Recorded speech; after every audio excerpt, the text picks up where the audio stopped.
Okay. So we are recording now, and I will hand it over to you, Nashayla. Okay. Let me just share my screen.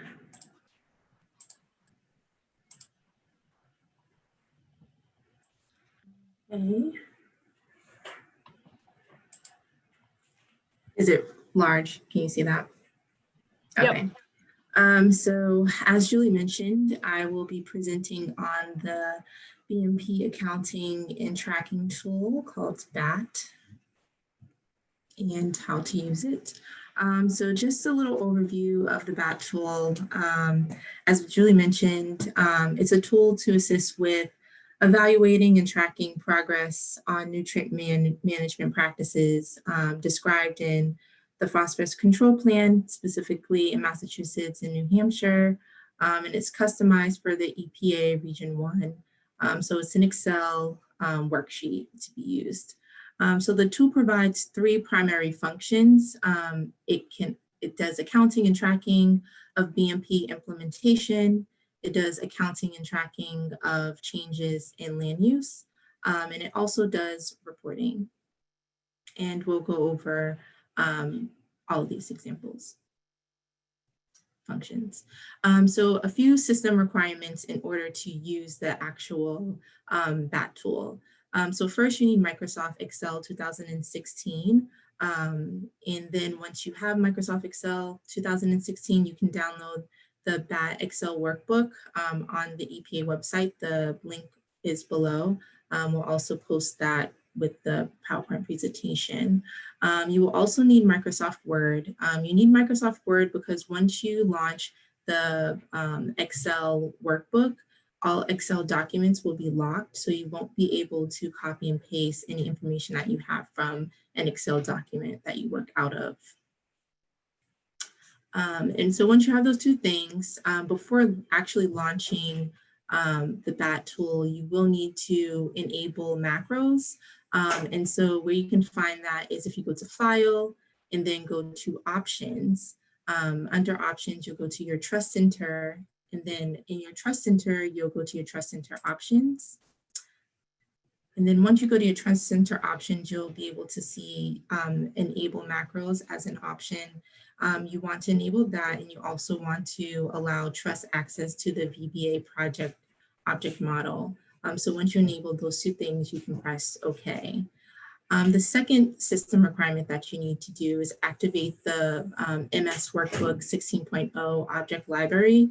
That's found in the Tool tab under Reference. And so once you select Reference, there'll be a pop-up window. You'll just scroll down until you see Microsoft Word 16.0, and you'll enable that and press OK. And so once you have all those system requirements done, you will see this system interface, and you want to launch the BATT tool here. You'll select this button, and once you select that button, another interface will pop up here. And so for the purposes, we're going to be first going into a BMP implementation. So we'll be walking through adding and editing a project manually. And so I'll also go over the other options as well, but later on in the presentation. So just an overview of steps before we go into the structural BMP.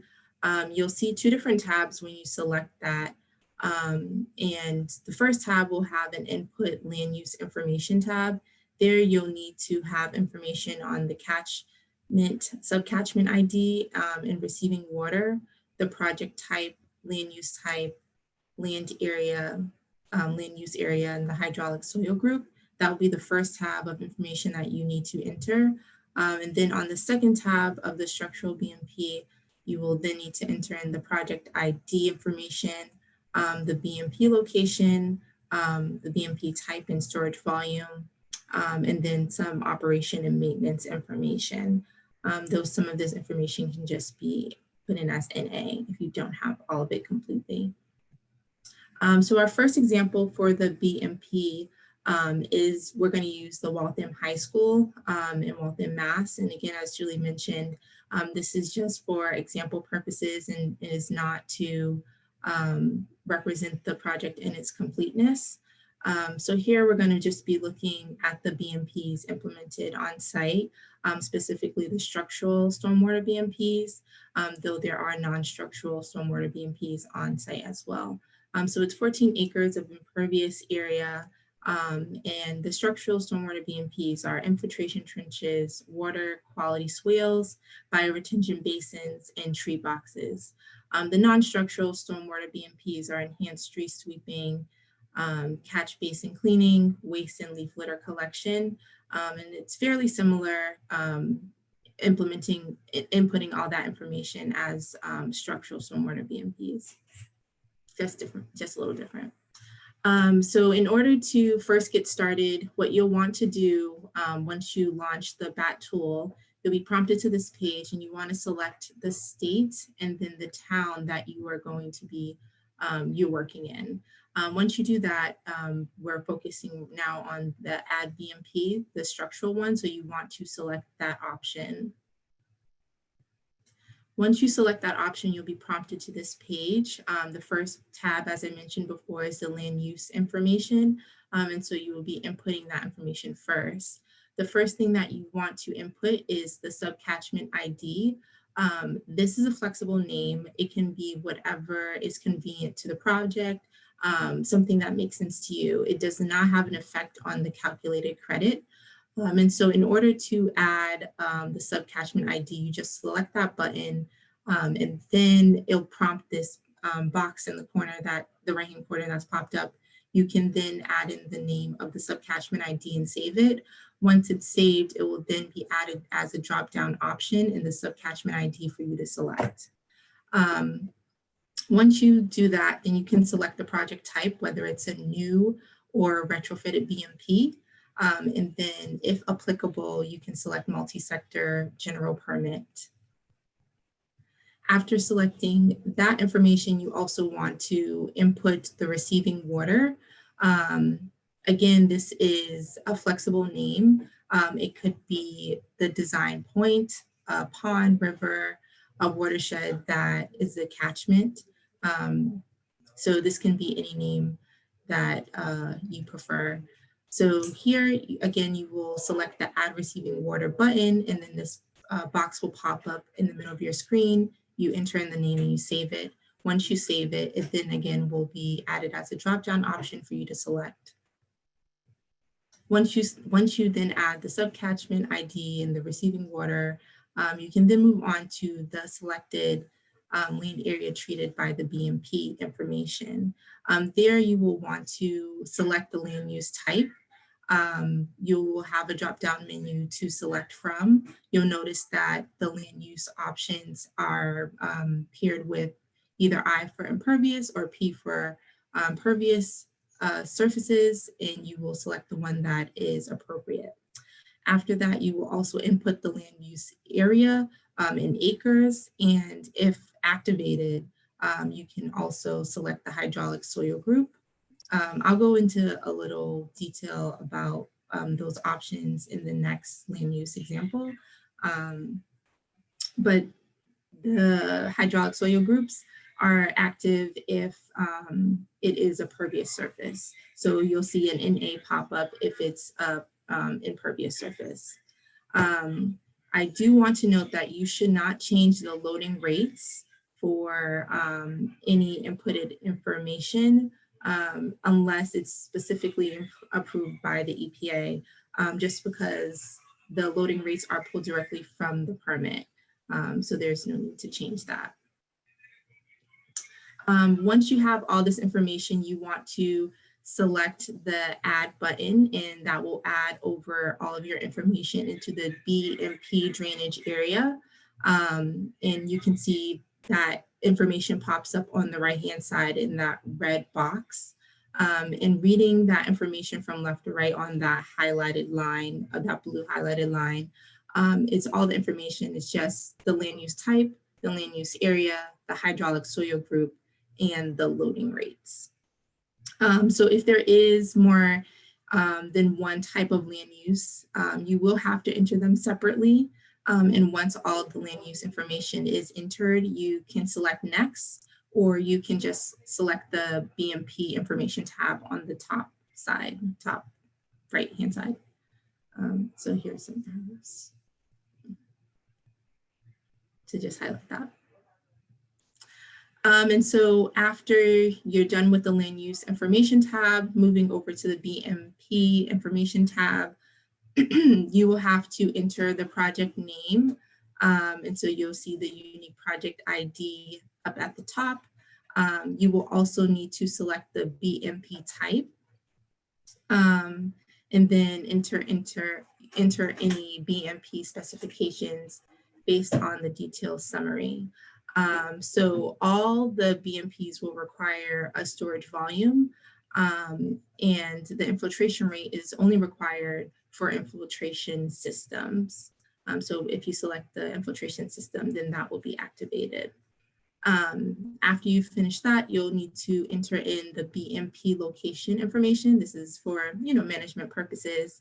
And then you will also need to enter in operation and maintenance information as well.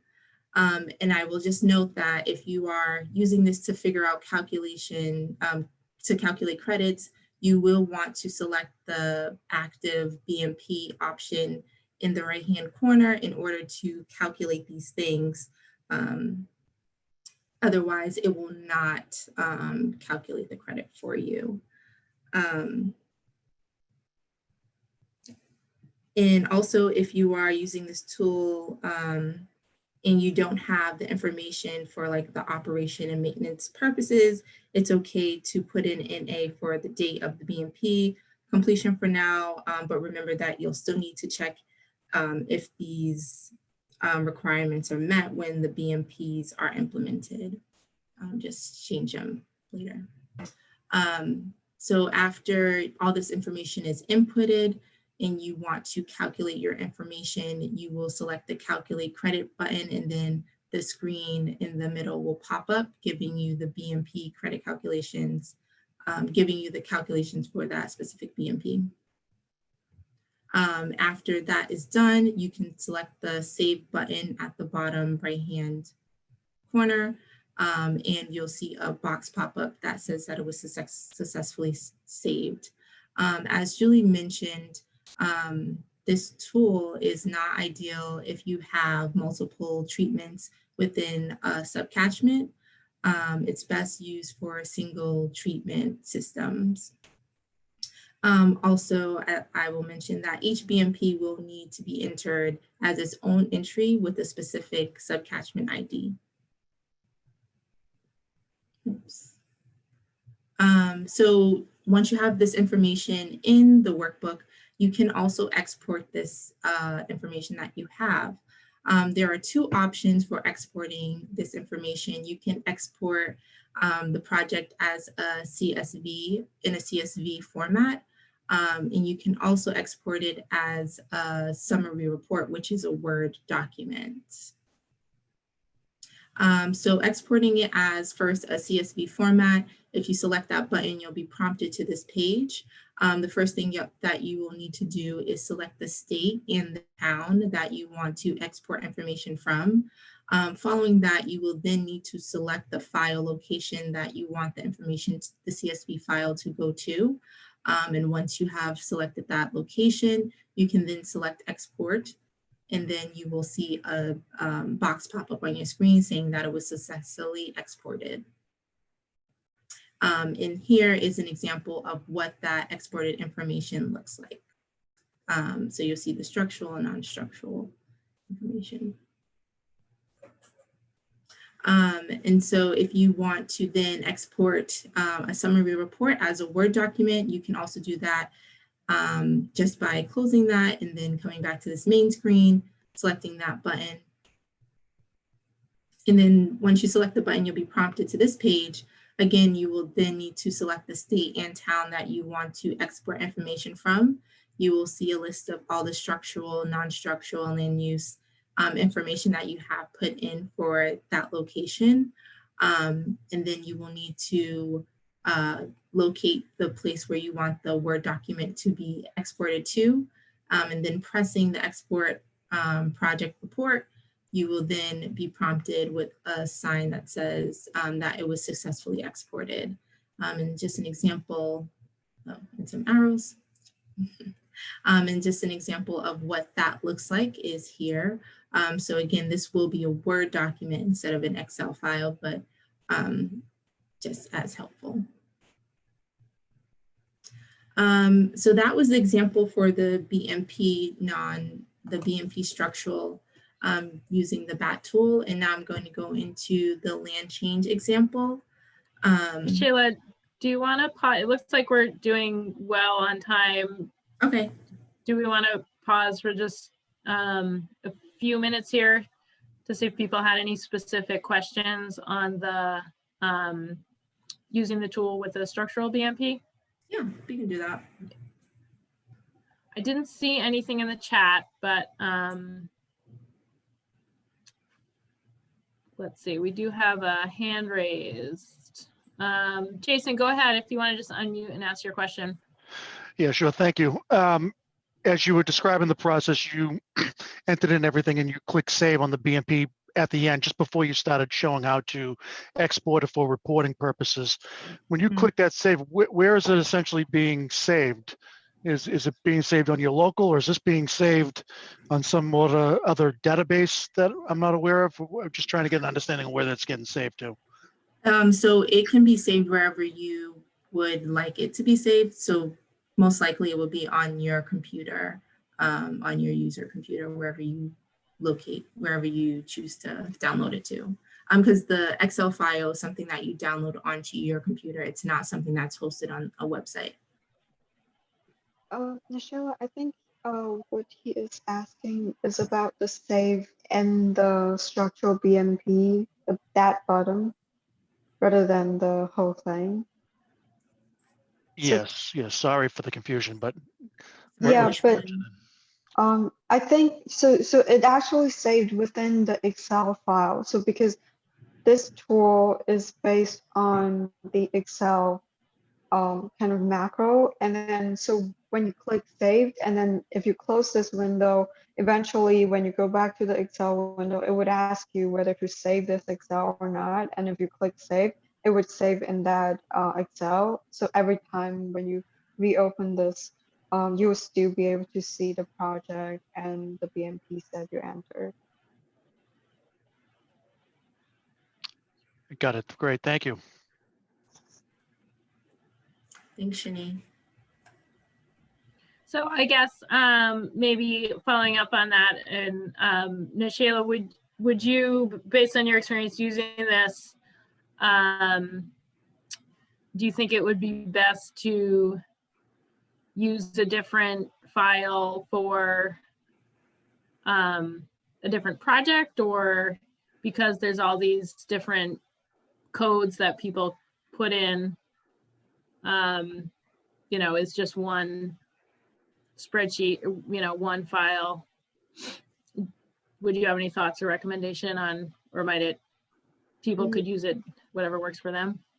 I mean, I guess it depends on like how you work and how you need the information. I think just because it exports as a lump sum, if you need a specific project, then maybe you do want to do an Excel document for each project. But if you want to do for the entire town, then you can save all of that information on one document. Great. Let's see, related question, or Newt chimed in the chat. Each Excel file is standalone. This interface just saves the BMP, etc., to the Excel file itself. So people can, I guess, as Nashila just said, people can choose to organize those Excel files however works for them. Yeah, related question from Maria. Is the data collected uploaded to a server? Meaning, does EPA have access to the database as a whole? So when you just did that example, I guess, Nashila, and you were working on your computer, is that anything EPA would have had access to directly? To my understanding, no. Because it's an Excel file that you download to your computer. you're saving all the information on your local drive. Great. Cambria Ung asked the question, does the tool list the % reduction for each BMP or just the calculated annual load reduction? So I guess if you had a % reduction for each BMP or just the calculated annual load reduction. Cambria, do you maybe want to Yeah, I can expand if that's helpful. Okay. I was just wondering if you get for an example, BMP, this was 75% phosphorus reduction, or do you just get this BMP gets a credit of 2 pounds of phosphorus per year? I was wondering if the % was available.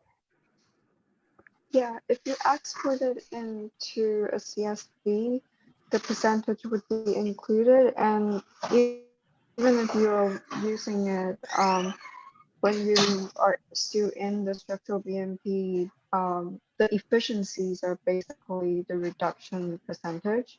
You can check it, like after you input all the information, it would automatically calculate that percentage for you. So you can click the BMP efficiencies to see the percentage. But because it's built in, like you shouldn't, like Michelle was saying, you shouldn't change that percentage. Great, thank you. Cool, so those will come up when you do the CSV export. And yes, those are just, those % reductions are just set in the back end of the tool based on Appendix F. Yeah, so sorry, this is Newt. So when you put in all of your BMP sizing information, you choose what it is. I guess Shayla was going through, it'll actually calculate your efficiency based on the curves that are in Appendix F. So all that sort of happens in the back end. You don't see it, and then you, as Jeannie said, you can click on the button to see your efficiencies. And when you click on that, if you put in all of your information on sizing and what type it is, you'll see what the efficiency would be for that particular design.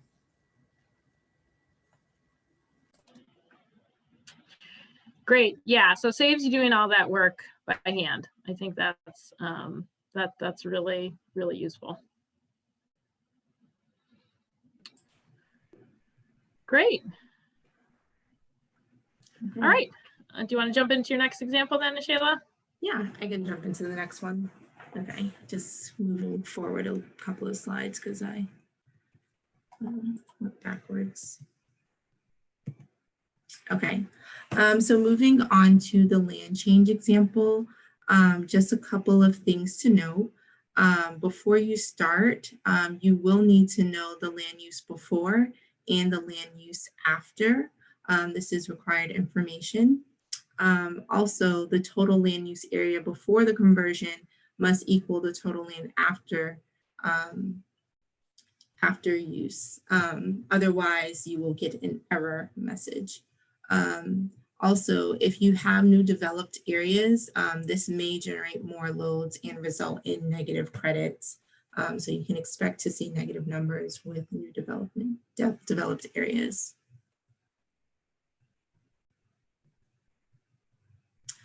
So the example of land change that we are going to use is in Bellingham. It's the Curtis Apartments. And again, as Julie mentioned, this is just an example and it doesn't represent the project in its entirety. And so here we're looking at a site that consists of 5 different properties that has 15 acres on it. The property is industrial and commercial space and also residential areas. The proposed project, well, one of the planned proposed projects would create 7 acres of new impervious land. And so the bottom left-hand image is the site highlighted here, outlined here. And then this right-hand bottom image is a GIS of that same property area with impervious marks and the watershed boundaries as well in land use.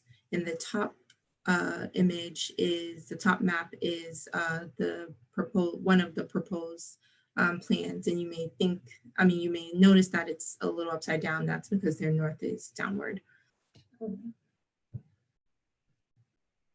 And so in this example, again, you will go to the first interface of the BATT tool, and you will want to select add/edit a project manually. And once you select that, you'll be prompted to the next page where, again, you'll put in the state and the town that you are inputting the project information for. And once you select your state and your town, you will then want to select add land use conversion to start inputting your information. So once you select that add land conversion button, you'll be prompted to this next page. And so first you want to work on the land use before tab. And the first section that you want to enter in is the project ID information in the property parcel ID. You'll also want to add in the subcatchment ID. Again, that will be entered in the same way. If there are no drop-down options available, you'll just select that add subcatchment ID green button, and then you'll enter in the desired name, save it. Once you save it, that will be added to your drop-down options for you to select. And then again, you would want to do the same thing for the receiving waters. If that option is not there, adding it in using the green add button and adding it to the drop-down option. This information is flexible and again, won't affect the calculated credits that for the area. Once you're done entering that information, you will still be on the land use before tab. You want to enter in the select area before conversion information. So here you want to enter in the land use type. Again, that the land use types will be paired with either a P for pervious or I for impervious. And on the right-hand side, you can see a list of all of the options within the BATT tool that you will have with the drop-down option. And you will select one of those. Once you select one of those, you then add in your land use area in acres. And then after that, depending on what type of land use type that you have, if pervious, then it will automatically be deactivated. But if not, then you will have an option to select your hydraulic soil group. And there on the still this kind of center left-hand side, you can see a list of the hydraulic soil group options within the tool. And again, I want to note that if you, the edit land loading rates should not be edited unless approved. And so if there is more than one type of land use, these should be entered in separately. And once all of the land use information is entered, then you can click the next button, or you can just go to the top and select the land use after tab. And so how you enter in all that information is all you do is select that add button, and then all that information will be populated over onto the total land area section. And so again, reading from left to right, what that line of information is the land use type, then the land use area, then the hydraulic soil group, and then the loading rates.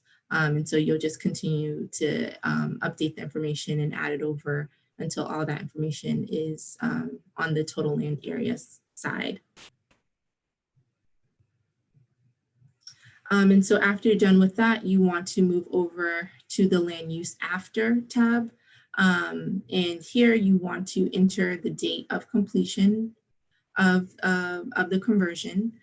You also want to enter the property parcel ID the responsible party, and the contact information. This is mainly for our management purposes. So if you don't have all this information, it is okay if some of it is blank. You then, after entering all that information, you want to enter in the land use type, and then the hydraulic soil group.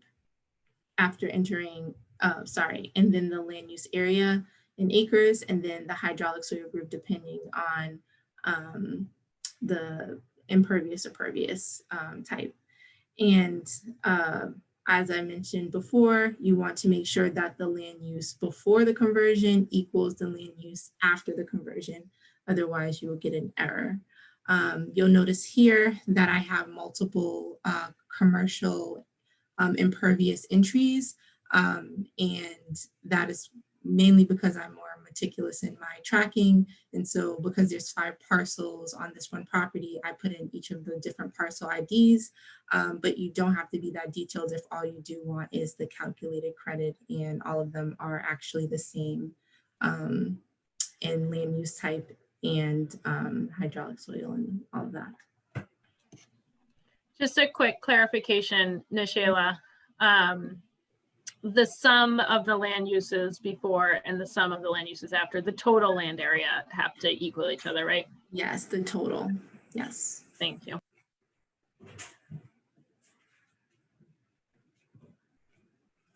And so once you're done entering in all of that information, you can select calculate, calculate credit, and then this will pop up this land use change credit calculation that you see in front of you.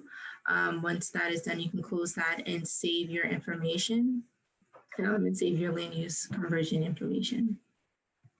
And again, you will have the same options for exporting as you did with the BMP. For the BMP example, you have an option to export the project as a CSV format, or you have an option to export the project as a summary report. Again, the summary report will be a Word document, but they do require just the same steps as I highlighted in the beginning. And so that is it for the presentation. Here's me and Julie's information if you don't already have it. And I will now open it up for questions if anyone has any.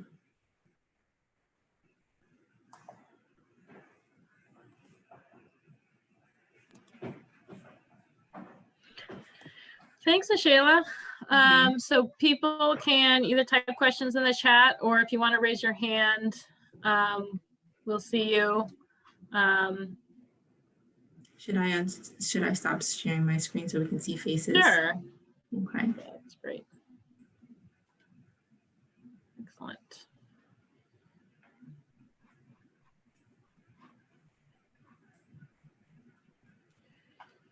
Okay. Oh, Philip, question?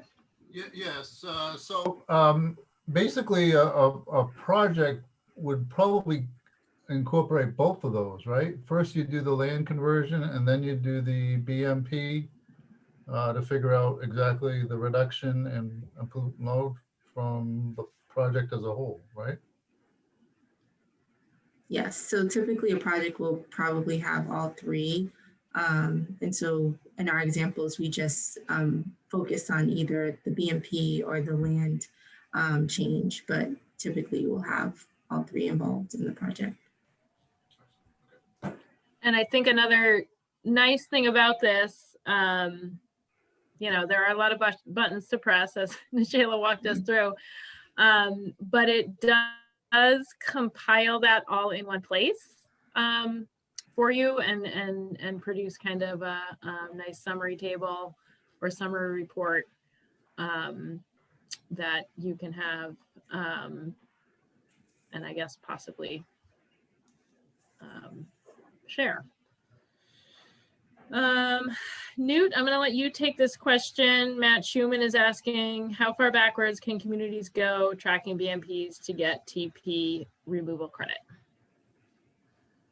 Sure. Thanks, Matt. That's so communities should be looking to update or they have to be tracking land use change since 2005. So there's going to need to be a piece where people, especially in the Charles River watershed, to look back and see what the land use has changed over the past decade. But there is actually no cutoff for when BMPs can be tracked. So what you have to do is update land use from the new and redevelopment over the past decade, but then you can input and track all of the BMPs that you have that are associated with all those redevelopment projects, for instance, or new development projects that install green infrastructure. You can begin to track though. You can take credit for those now. You can also go back and take credit for things that were installed before that. But the main thing here is to each one of those BMPs that you're going to be taking credit for needs to be inspected and then maintained. So if you don't know if that like BMP has been maintained or not, you need to go ahead and do some maintenance on that to bring that BMP back up to how it would. So make sure it's functioning as it was originally designed. And once you do that and certify that you've done that, you can take credit for it. Does not matter when it was installed.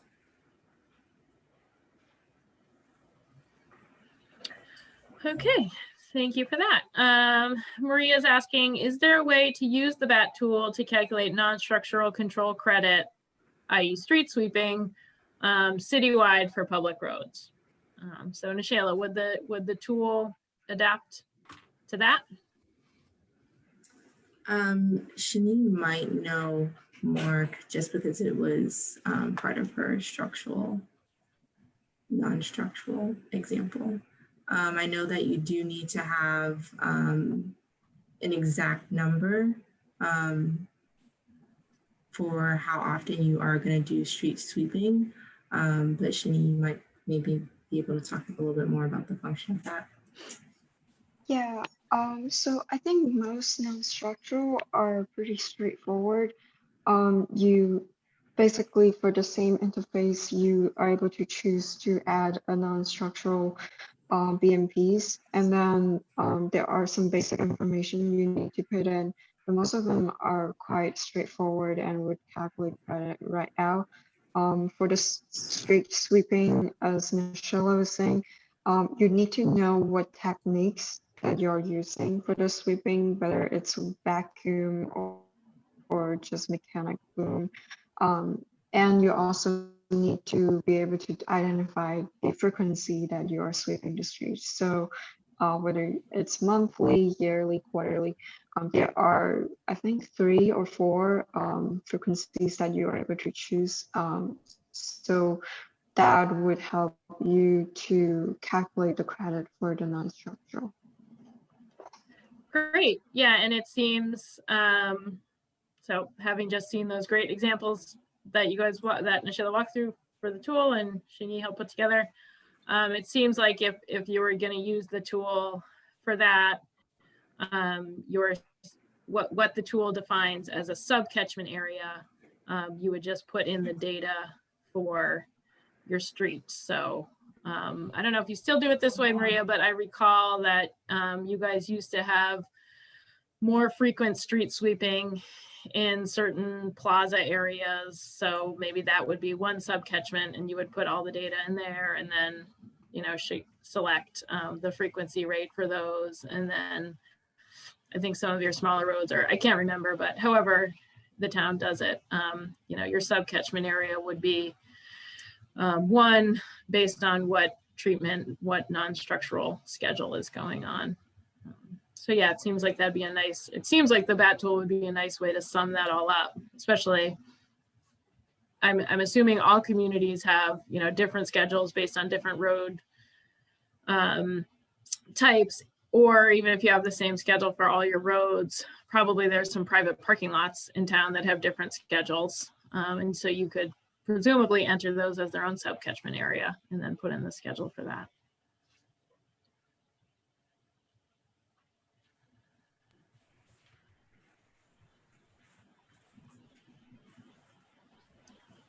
Oh, good. I remembered your street sweeping schedule. Maria's confirming.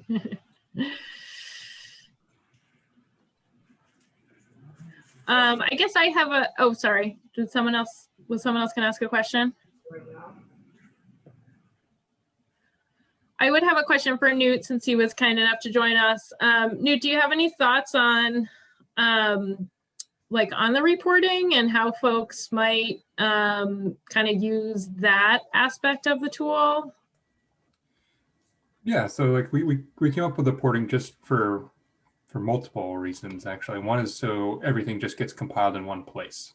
So the summary report, when it prints everything out, will give you your total overall increases from development and decreases from non-structural and structural controls, all in like one like Word document, one spit out.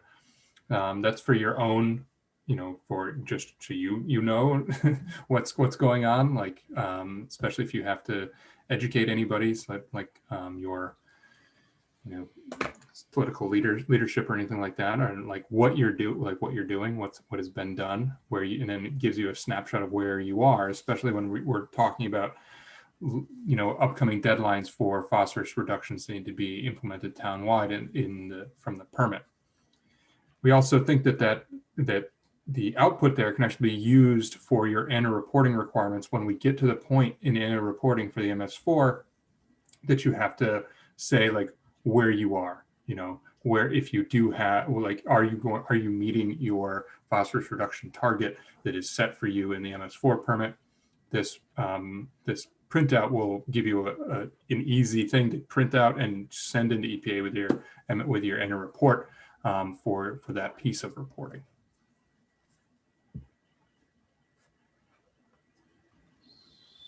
Thanks. So that would mean the best way to do it is to put it in one file, right? Keep it in one file. Yeah. So this whole thing is sort of set up trying to put everything in one place. I mean, it's not perfect. There's some bugs, as Nishayla can probably talk about, because she's probably the most seasoned user of this thing at this point. But there, and we do hope to be continually updating it. But the idea was to give each community their own, basically, Excel spreadsheet, which ends up just building their own database in one Excel file. So it's a single Excel file that you hold. You keep putting all of your land conversion in that one Excel file. You keep putting all of your BMPs in that one Excel file, and then everything can be spit out in either like a big long CSV of everything that's gone on in town that you're tracking all at once, or it can spit out a generalized summary report. But yeah, it should be each town having their all in one little database for themselves.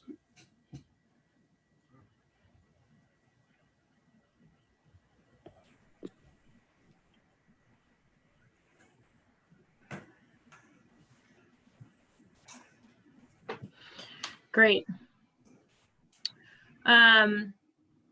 Newt, is there, or maybe Nishayla too, you found this when you explored. I'm just wondering if people,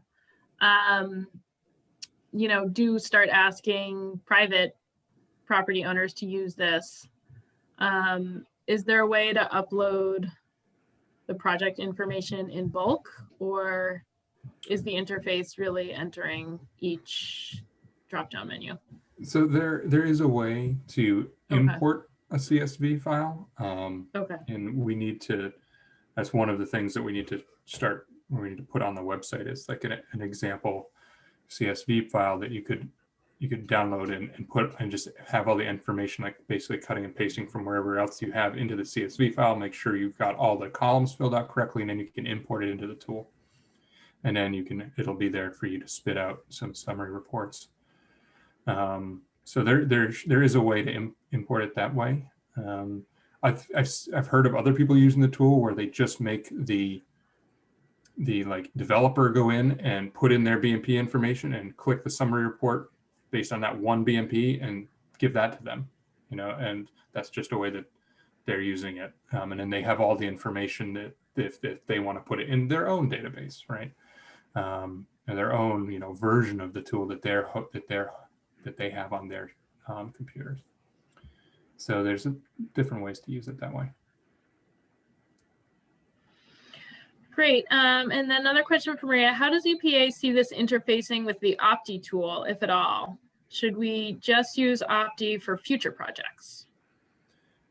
Yeah, that's a good question. And so there's two different tools that we have on our website. One is this BATT tool, and one is the Opti tool, and they're both built on the same loading rates and removal rates for different BMPs that are in Appendix F. So they're both using the same information, but we're not necessarily seeing them as interfacing. They're two different tools for two different purposes. So the BATT is really used for those completed projects that you're going to be tracking moving forward, and you want to have like all of your BMPs like in one spot.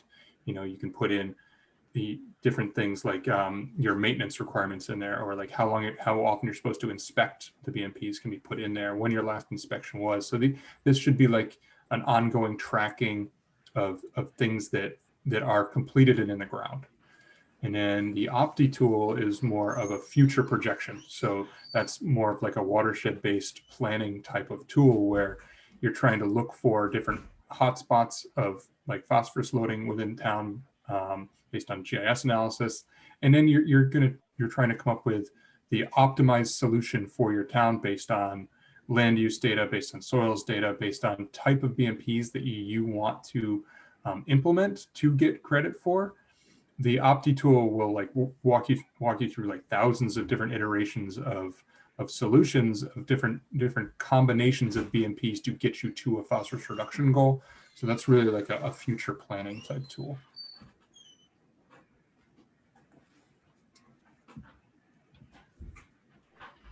Great. Is anybody else on the call have experience using the BATT that wants to share?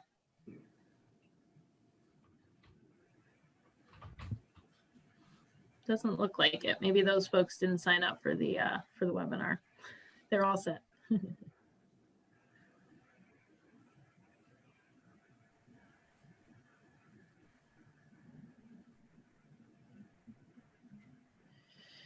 Okay, looks like we might be able to end a little early.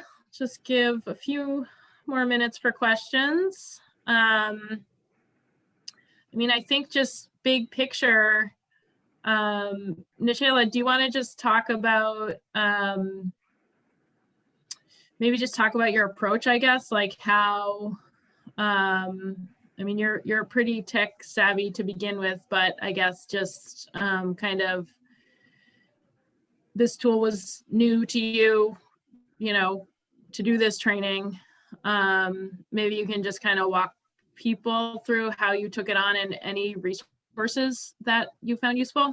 Yeah, I wish I actually shared the document that I made, but I made a kind of like a Word document with all the categories, just because, as I mentioned before, the Excel files will lock on you. And so each parcel, I just went through and put in the information for each of those different parcels, so that when it came to inputting the information, it was all right there for me. So I think it's really important to have all that information prior to even opening the tool, because you'll find yourself going back and looking for the information piece by piece. But if you have a template set for each of the different ones, structural, non-structural, land change, all that information that is required for you to put in, then it's really easy for you to just import in that information, and the process is a lot faster. Yeah. And Shani added a note. She said, just to add a note on the exporting function, the Word report would only report up to 11 entries of BMPs. So if you're looking for the full list, go to the CSV file. That is correct. Yes, that's a good tip, something we ran up against. And obviously, I think pretty easy to get over 11 entries. So, Yep. But it will give you the total reductions based on if you have like 20, it'll give you the reductions that you're getting from the 20. You just won't be able to see all 20. Mm-hmm. And that's a bug that you guys found. So we're going to try to fix it.